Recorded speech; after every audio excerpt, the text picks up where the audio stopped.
Am I the a-hole for not giving my sister-in-law and her family a luxury vacation?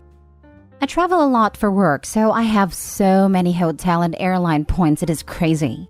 This summer, I am taking my family to Disney World and we are going to stay at one of the resorts on the property.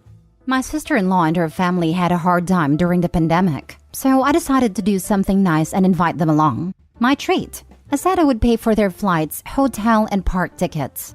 Everyone was excited until she started talking to my wife. Now, she is upset that we are staying at one of the resorts and they have to stay in Disney Springs.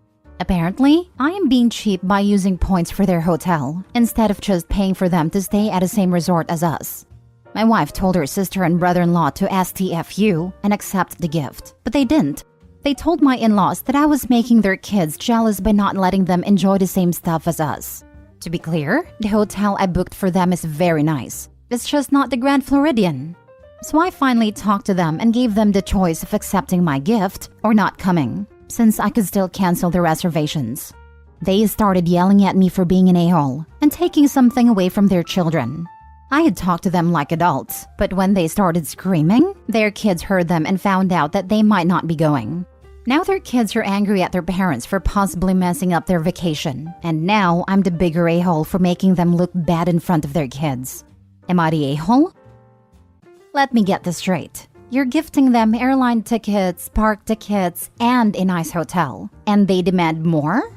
Cancel their tickets immediately. For their benefit too, so they drop this entitled idiocy forever. So the kids learn you get nothing if you're being an A. So they don't try to walk all over you in the future. Not the a-hole. That would be them. Poor kids. Heck, I'll take this amazing gift with endless gratitude. Disney Springs got 4.85 over 5 stars. I'll be so happy and grateful if anyone did this for me. Definitely an r/choosing beggar situation. OP should take the kids, leave ungrateful sister-in-law and brother-in-law behind. Your sister-in-law could have chosen this route. Your uncle is just amazing and is offering us this unforgettable trip. We will be staying at a different location but doing all the parks and activities together. This will give us a chance to have some time with just us as a family too. Aren't we lucky to have such generous people in our family? We are really so blessed. But alas, I want more. Based on what Opie wrote, it seems the kids did know how lucky they were and are angry at their parents for potentially messing this up. Sad that the kids are more mature than their parents. Just take the kids. Leave those entitled parents. Next story. Am I the a-hole for not putting my sister's wedding expenses on my credit card and humiliating her? I, 27 female, was the only person in my family to go to college and get out of poverty. My family is from a small town, and we struggled a lot growing up. I got out, but it's hard because I make good salary now and my family expects me to share it. I still have student loans and bills to pay, but they seem to think I'm rolling in money. I also bought an apartment in 2019, and when my parents found out, they called me selfish and wanted me to pay for their expenses. I have loaned money to my parents, about $800, and they forgot they borrowed money and claims I forgot that I gave it as a gift and said they didn't need to repay. My sister and I used to have a good relationship, but once I left for college and did better, our relationship got more strained. She got married, and I came back a few days before the wedding to help her set everything up. We went to the grocery store and she bought $1,700 worth of groceries as we were cooking it for the wedding. Her card was denied, and she tried a few but they were all denied. We stepped aside and she called a credit card company to find out she nearly maxed out her cards. She started to panic and checked her account and found out she has $200 left in her checking account. I told her to check her savings and she snapped back she didn't have any, and our mom checked her card and still had $600. So she said she would cover $600 and volunteered me for the other $1,100. I told them I didn't have the money. I did, but I don't think my sister would have the money to pay me back. My sister demanded to see proof that I had maxed out my credit cards and I didn't have any money in my checking. And I told her I don't have to give her proof, I just don't have the money. She started crying and yelling at me that I was looking down on her for being broke, and she knew I have the money. I'm just being stingy. My mom started on me too, telling me that people are staring and people are going to gossip about this. And I was humiliating my sister for making it seem like she couldn't even afford her own wedding. I had enough and walked out. I told them I'd had it with them, expecting me to pay for everything. I walked back to my parents' house, and my sister sent me a text saying I was no longer welcome to the wedding. I drove home without another word, and I'm wondering if I should have just put the groceries on my card to keep the peace. People are going to gossip about this, and I was humiliating my sister for making it seem like she couldn't even afford her own wedding. Shaking my head, she can't afford it. She did this herself. Not a holopy and stop playing ATM for the family. I'm still in awe at $1,700 worth of groceries. That sounds like a feast. Not a holopy. I've discovered that people who never really had money don't understand that you can't just spend willy-nilly when you're in a better financial situation. You still have to pay for housing, food, bills, insurance, savings, etc. You may do well now, but you need a safety net should anything happen and you can't work. You don't owe your family anything. There is always a way out of a bad financial situation if you're willing to research and do the work. I'm stuck at she had $1,700 in groceries in her cart and had no plan to pay for them. You can't convince me that she wasn't aware of her balance or how close to limit she was. She walked into that store, loaded those carts, fully expecting her sister to pay. She created a situation, brought on her own humiliation, and seeded a rumor mill. She should have been prepared with a budget and guaranteed payment before placing one item in her cart. Not a holopy. Your sister and her parents are a-holes. Not the a-hole. You didn't make it look like she can't afford her own wedding, because she actually can't afford her own wedding. Setting aside the weddings are already grossly overly expensive. It's clear she didn't plan, save, or budget well for this. None of which is something you're responsible for. If the family is just going to treat you like a piggy bank, then just removing yourself from the situation sounds like the best move. Next story. Am I the a-hole for refusing to pitch in money toward my sister-in-law's IVF treatments and telling her and my brother that their future children are not my responsibility? My brother Reed and sister-in-law Nora have always wanted children.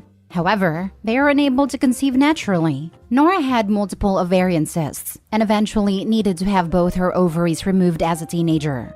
Reed and Nora are in their early 30s and are very urgent about needing to try sooner than ever because they say they are approaching an age where IVF success rates start to decline.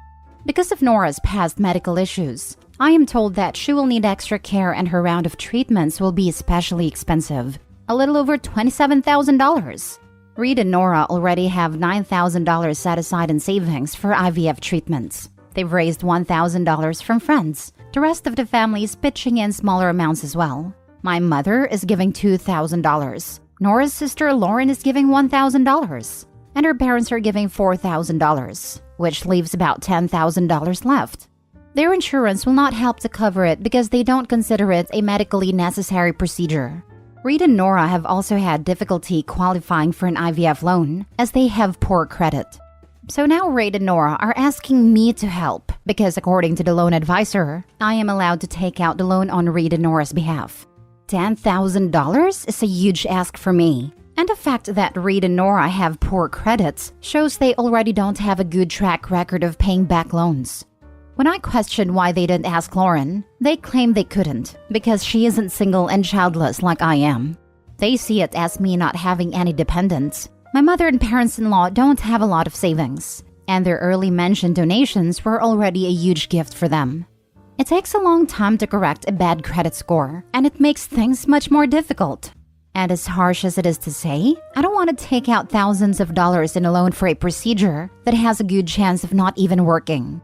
So I told Reed and Nora no, and that their future children are not my responsibility. I also wanted to put my foot down now, because next it's gonna be a private school tuition or a college fund, and that shouldn't be my responsibility just because I am currently single and childless.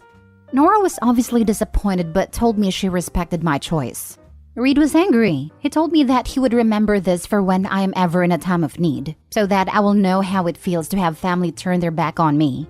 The rest of the family members have essentially told me, we're not mad at you, just disappointed. Because Nora worried for years that she would never be able to have children or be a mother. They say Reed and Nora would be wonderful parents, and is it right that they can't conceive naturally? Which I do agree with. However, I still stand by Nora and Reed's future children not being my responsibility. I don't think it's fair that I should delay or give up the possibility of starting my own family in order to finance Reed and Nora's. Am I the a-hole?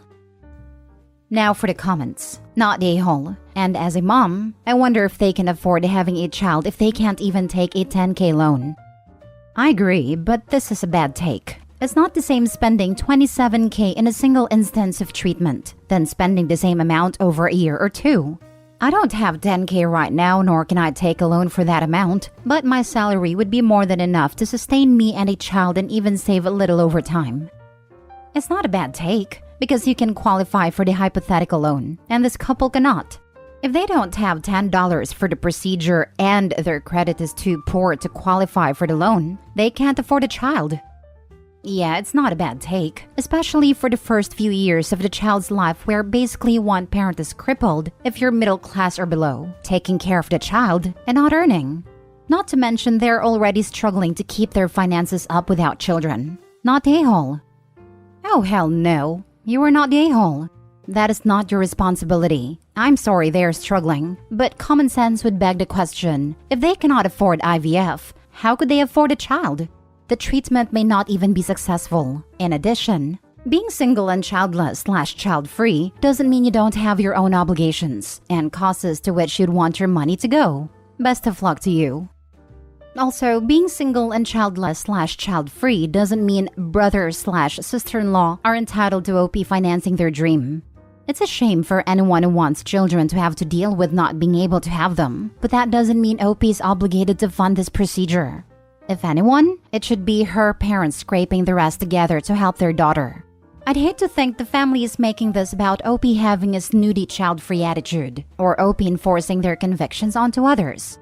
It's not about that at all, and just brings us back to OP not being obligated to fund this, regardless of his/her choice and lifestyle. Not a-hole. Never loan money or co-sign a note for people who can't get a loan on their own. There's a reason banks reject them.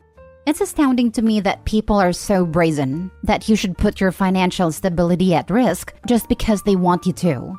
That's nuts. Finally, maybe Reed and Nora should wrap their heads around the idea that they cannot afford IVF and should consider something radical, like adoption. Last story. Am I the a-hole for telling my brother it was a dumb decision to invite his new girlfriend over for our nephew's birthday, and I understand why our brother-in-law invited him? My 20 male brother Ron, 27 male, met his late girlfriend Linda when they were 16, and they started dating shortly after. To say the family adored her would be an understatement. Linda was beautiful, smart, and had an amazing sense of humor. She's been part of the family for so long that most of us don't remember a time without her. Most of our best memories have her in them. Linda was very close to my nephew Drew, 6 male. Drew is disabled and autistic, so he has a hard time connecting to other people. I don't know how to describe the relationship between Drew and Linda. They just sort of clicked. From the moment he was born, she was his best friend and would often watch him over. Sadly, Linda passed away at the end of January after she was hit by a drunk driver. They were still together when that happened. The entire family was devastated and we are still mourning her. Drew took it especially hard, since he doesn't really grasp what death means yet.